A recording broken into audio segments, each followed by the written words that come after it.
Piramid merupakan struktur seni bina hebat yang dibina dari batuan dan mempunyai asas tapak segi 4 tepat dan 4 sisi cerun segi 3 yang bercantum di puncak. Piramid banyak dibina dalam zaman yang berbeza di Mesir, Sudan, Ethiopia, Greece, Itali, India, Thailand, Meksiko, Amerika Selatan dan beberapa kawasan kepulauan lautan Pasifik. Piramid yang terdapat di Giza, Mesir oleh Firaun dan kawasan selatan Amerika adalah paling terkenal. Jadi, video kali ini kami akan berkongsi mengenai bagaimana piramid ini dibina dari segi kejuruteraan dan sains. Teruskan menonton.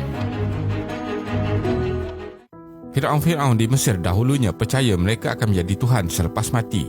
Untuk bersedia ke alam seterusnya, mereka membina kuil untuk Tuhan dan juga kubur piramid besar untuk diri mereka di mana ia akan dimasukkan dengan pelbagai barangan untuk membantu mereka di dunia lain. Piramid yang dibina di zaman Mesir kuno adalah bangunan untuk pengebumian. 3 Firaun, Khufu, Khafre dan Menkaure membina makam piramid sangat besar dan bertahan sehingga kini.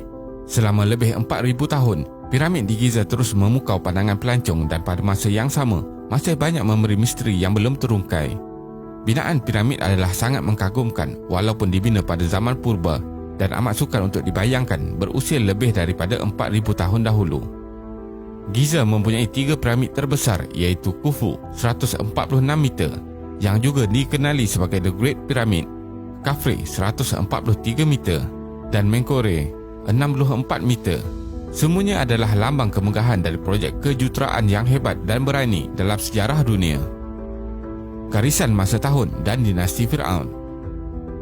Sekitar tahun 2550 sebelum Masihi, Khufu, raja kedua pada dinasti keempat, memulakan pembinaan piramid di Giza. Sekitar tahun 2530 sebelum Masihi, Rejidif, iaitu anak Khufu, memerintah selama beberapa tahun. Beliau mengarahkan pembinaan piramid di selatan Giza, tetapi pembinaan tidak siap hingga hari ini. Sekitar tahun 2520 sebelum Masihi, Khafre, iaitu anak Khufu, memerintah pembinaan piramid kedua di Giza. Walaupun struktur lebih kecil daripada piramid Khufu, ianya terletak di kawasan sedikit tinggi menyebabkan ia kelihatan lebih tinggi. Sekitar tahun 2490 sebelum Masihi, selepas menggantikan pemerintahan ayahnya, Menkaure juga membina piramid di sebelah ayahnya, Khafre dan datuknya Khufu. Banyak barangan di dalam 3 piramid ini telah dicuri. Semua Firaun yang membina piramid di Giza mengikuti peraturan tertentu, iaitu hadapan piramid Khafre selari dengan bahagian sisi barat piramid Khufu dan sisi hadapan piramid Menkaure selari dengan bahagian sisi barat Khafre. Peringkat pembinaan piramid. Mastaba. Teknik yang digunakan untuk membina piramid di Giza memakan masa beratus tahun. Piramid berasal dari struktur kubur bersegi 4 tepat mastaba yang dibina di Mesir sejak 4,000 tahun dahulu berdasarkan kajian oleh ahli arkeologi. Kemajuan berlaku di zaman pemerintahan Firaun Djoser bermula tahun 2630 sebelum Masihi. Kubur mastaba Firaun Djoser di Saqqara dibina dengan struktur mudah berbentuk segi 4 tepat yang kemudiannya dibangunkan menjadi 6 lapisan tangga berbentuk seperti piramid dengan laluan bawah tanah dan beberapa ruang kosong. Piramid di zaman Firaun Snefru. Pembangunan piramid ditambah baik lagi selepas zaman pemerintahan Firaun Snefru yang membina sekurang-kurangnya 3 piramid iaitu The Bend Pyramid, The Red Pyramid dan The Medium Pyramid. Piramid dibina mempunyai permukaan yang licin dan bukannya bertingkat seperti sebelumnya. Namun dapat dilihat seni bina arkitek piramid bermasalah. Salah satu piramid yang dibina di Dashur yang dikenali sebagai The Bend Pyramid kerana sudut piramid tersebut telah berubah di sebahagian atasnya yang membuatnya kelihatan seperti bengkok. Penyelidik menyatakan sudut yang bengkok ini disebabkan kesilapan dalam mereka bentuk. Para arkitek Snefru telah membuat pembaikan dalam pembinaan piramid kedua di Dashur yang dinamakan sebagai Red Pyramid kerana warna batuannya dan ianya mempunyai sudut yang sama serta menjadi piramid yang cantik. Anak Snefru iaitu Khufu mempelajari kesilapan yang dilakukan ayahnya dan generasi sebelumnya. Seterusnya berjaya membina The Great Pyramid di Giza yang merupakan piramid terbesar di dunia. Generasi pemerintahan berikutnya juga membina piramid hebat yang lain di Giza. Perancangan pembinaan piramid. Firaun-Firaun melantik pegawai tertingginya untuk memantau pembinaan piramid. Penyelidik berusaha untuk mengkaji secara mendalam kesukaran pelan pembinaan piramid dan juga kuil-kuil serta makam lain yang banyak di kawasan berdekatan. Penyelidik mendapati masyarakat Mesir purba ini mempunyai kebolehan untuk menyusun struktur-struktur binaan ke arah barat dengan tepat. Mereka mungkin menggunakan kedudukan bintang seperti Polaris dan tali untuk teknik tersebut. Bekalan makanan untuk pekerja. Selama beberapa tahun yang lepas, Para ahli arkeologi menggali dan mengkaji pelabuhan di Giza yang dipercayai digunakan untuk membawa masuk bekalan, makanan dan tenaga kerja. Catatan yang dijumpai menerangkan kepentingan pelabuhan Giza, iaitu batu kapur yang digunakan di bahagian luar piramid dihantar dari kuari ke kawasan piramid dalam masa beberapa hari menggunakan kapal. Bandar dibina untuk menempatkan rumah-rumah pegawai, barisan berek rumah untuk tentera dan bangunan menyimpan tanah liat yang digunakan untuk merekod catatan. Pekerja biasa pula tinggal di rumah-rumah berdekatan piramid.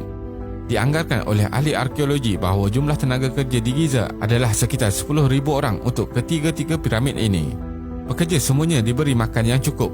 Haiwan ternakan dibawa dari kawasan lembah Nil dan diletakkan di kandang sebelum disembelih bagi dijadikan makanan untuk pekerja. Pekerja yang mendapat sumber makanan daging membolehkan mereka bekerja dengan lebih kuat. Bekalan bongkah batu kapur. Kebanyakan bongkah batu kapur yang digunakan untuk piramid Khufu diambil dari kuari yang terletak berhampiran di selatan kawasan piramid. Selepas siap, setiap piramid dihias dengan batuan kapur yang licin. Akan tetapi, kebanyakan batuan kapur tersebut sudah hilang kerana digunakan untuk pembangunan di negara Mesir selama beribu tahun selepas itu. Memindahkan bongkah batuan. Untuk memindahkan dan menggerakkan batuan di atas daratan, orang Mesir menggunakan kereta luncur yang besar yang akan ditolak atau ditarik oleh ramai pekerja. Tanah pasir di kawasan tersebut akan dibasahkan dengan air untuk mengurangkan geseran bagi memudahkan pergerakan. Dengan membasahkan pasir, ia boleh mengurangkan jumlah pekerja untuk menarik kereta luncur semasa membawa bongkah batuan sehingga separuh berbanding di atas pasir yang kering. Ramai ahli arkeologi juga bersetuju bahawa apabila bongkah batuan tiba di kawasan piramid, sistem rem iaitu kayu menegak diletakkan pada piramid untuk menaikkan bongkah batuan digunakan. Mereka masih tidak pasti bagaimana orang Mesir purba ini mencipta sistem ini. Kajian terkini. Data terbaru sedang giat diproses dari projek Scan Pyramid Mission, iaitu inisiatif yang sedang dilakukan oleh 3 buah universiti bersama Heritage Innovation Preservation Institute dan The Egyptian Ministry of Antiquities. Para saintis mengimbas dan kemudiannya membina semula struktur piramid-piramid di Giza menggunakan pelbagai teknologi. Mereka menjumpai lebih banyak data mengenai pembinaan piramid dan juga telah menjumpai banyak ruang ataupun bilik kosong di dalam struktur piramid yang sebelum ini tidak pernah ditemui. Ini termasuklah penemuan ruang kosong yang besar di piramid Khufu menggunakan teknik pengimbas sinaran. Kesimpulannya, piramid-piramid Giza ini adalah struktur binaan hebat dibina oleh Mesir purba yang masih menyimpan beribu rahsia hingga sekarang. Penduduk Mesir purba ini telah meletakkan tanda aras yang tinggi dalam kehebatan peradaban manusia yang sekarang ini diukur dengan nilai tingginya bangunan dibina dan kemodenan teknologi. Terima kasih kerana menonton dan jangan lupa subscribe. Jumpa lagi.